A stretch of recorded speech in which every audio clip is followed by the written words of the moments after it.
मत है, मत भिन्न है मोदी जी की सरकार की, और यदि वह आवाज़ उठाता है लोकतांत्रिक तरीके से अपनी बात रखने के लिए, लोकतांत्रिक पद्धतियों को अख्तियार करके सड़क पे आता है, चाहे वो पत्रकार हो, चाहे कलाकार हो, चाहे साहित्यकार हो, चाहे पॉलिटिकल पार्टी हो, चाहे किसान हो, चाहे नौजवान हो, चाहे जो हो, उसको दमन करने का प्रयास करते हैं, दमन करते हैं, उस पर अलोकतांत्रिक तरीके से उसकी प्रताड़ना करते हैं, झूठे मुकदमे लगाए जाते हैं, जेल में डाले जाते हैं, उन्हें खालिस्तानी, पाकिस्तानी, चीनी और पता न क्या क्या करके देशद्रोही सब बताया जाता है।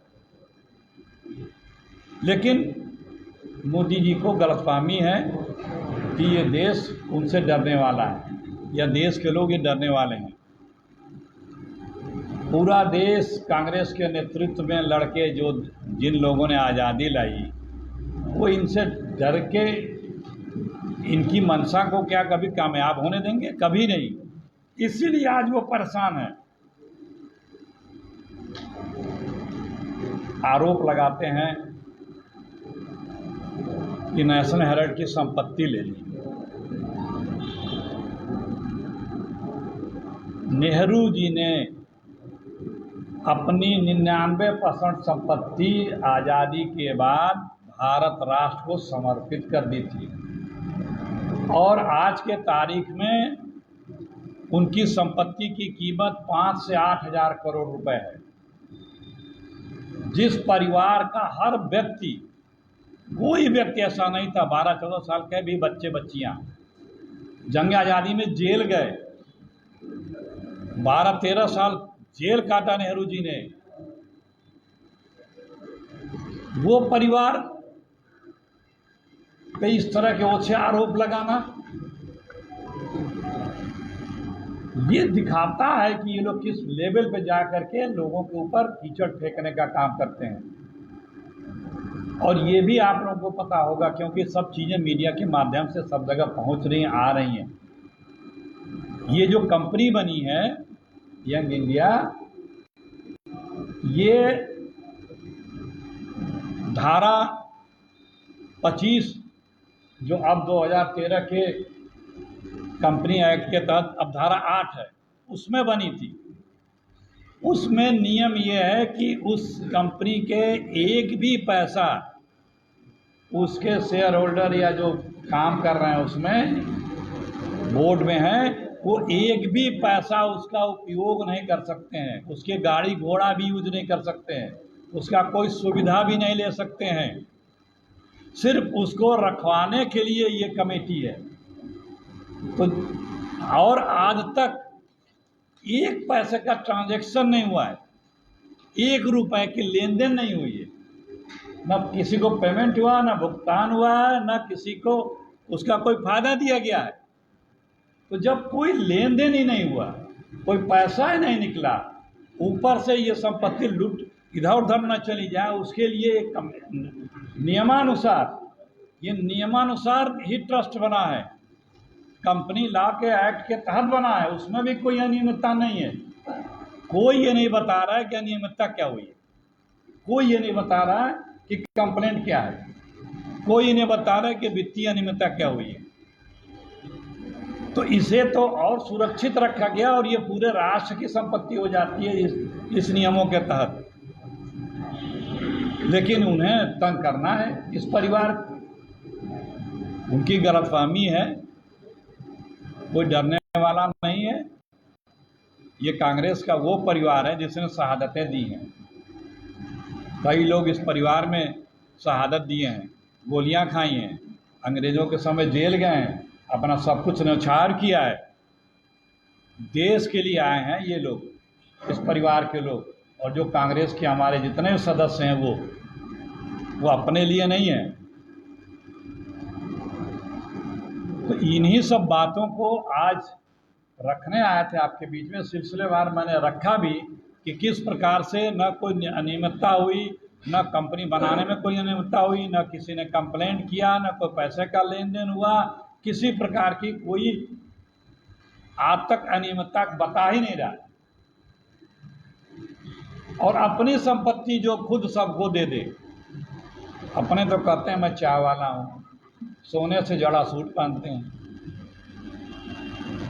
जिसके पास सब कुछ था, हजारों करोड़ की संपत्ति, उसने सब दे दिया, उस पर तोहमत लगाते हैं, आरोप लगाते हैं। ये मैंने फिर दोहराया कि ये संविधान नहीं बदल पा रहे हैं तो बदले की राजनीति कर रहे हैं।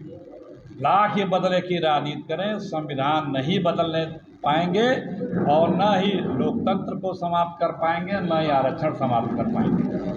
बहुत बहुत धन्यवाद आप सबको। सर मेरा सवाल रहेगा इसके प्रति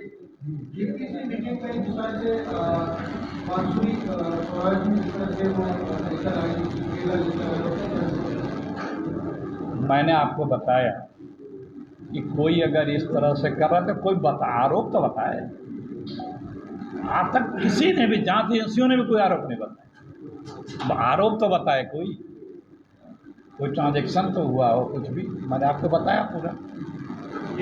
सर मेरा सवाल है ये ऋषि साथ दुबे और धनखड़ ने जो सुप्रीम कोर्ट के ऊपर एक टिप्पणी की है, उसके ऊपर आप क्या कहेंगे? देखिए सर, आज मैं सिर्फ इसी बात पे आया हूँ।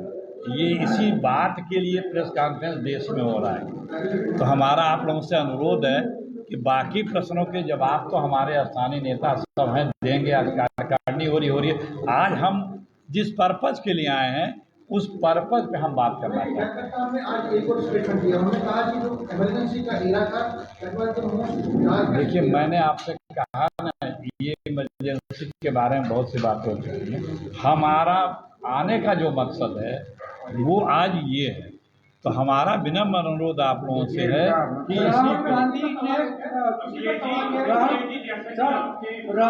ने एक एक सर आपसे मैंने बताया है कि नेशनल राल के मामले में जो हो रहा है बदले की भावना से, उसके ऊपर जो है वो भटकाने का मकसद है। जो विफलताएं हैं वो गुजरात में जिस तरह अहमदाबाद में हमारा अधिवेशन हुआ, कांग्रेस अग्रेसिव हुई, उससे भटकाने के लिए ये काम है। और इसी तरह से संविधान बचाने की तो हम आप लोग इस पे कोई प्रश्न हो तो एक मिनट आप एक पूछ चुके, एक करके। आपने कहा कि प्रधानमंत्री जो है वो संविधान को बदलना चाहते हैं, लेकिन वो ऐसा कर नहीं पा रहे। कांग्रेस पार्टी इसके पीछे क्या मंशा देखती है कि क्यों बदलना चाहते हैं संविधान? देखिए वो दिख भी रहा है। लोकसभा के चुनाव में उन्होंने तो नारा दिया ना, 400 पार दो, हमसे संविधान बदलना है। और जब से संविधान बना तब से उसका विरोध करते हैं। बहुत से मुद्दों पर विरोध करते हैं, अभी भी करते हैं। वन नेशन वन इलेक्शन क्या पॉसिबल है, बहुत से मुद्दे हैं तो संविधान।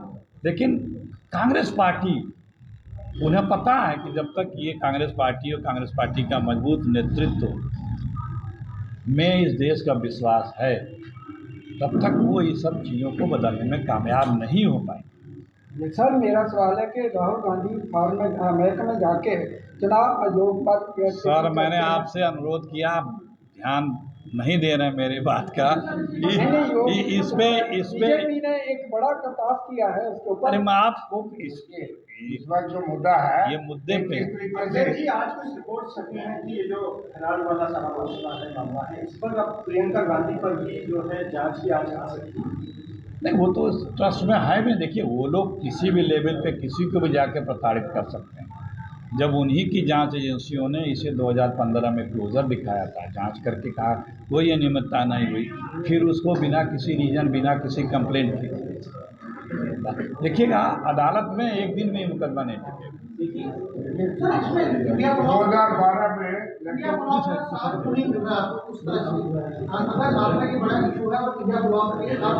सब देखिए सब साथ में हैं, पूरा विपक्ष साथ में है। और इस मामले में उनको भी पता है, विपक्ष को पता है, देश को पता है कि तंग करने का प्रयास कर रहे हैं, हर तरह से तंग करना चाहते हैं। जिस तरह से राहुल जी का गुजरात में देखा आप लोगों ने, कैसे उनके ऊपर 2 दर्जन से ऊपर मुकदमे हैं।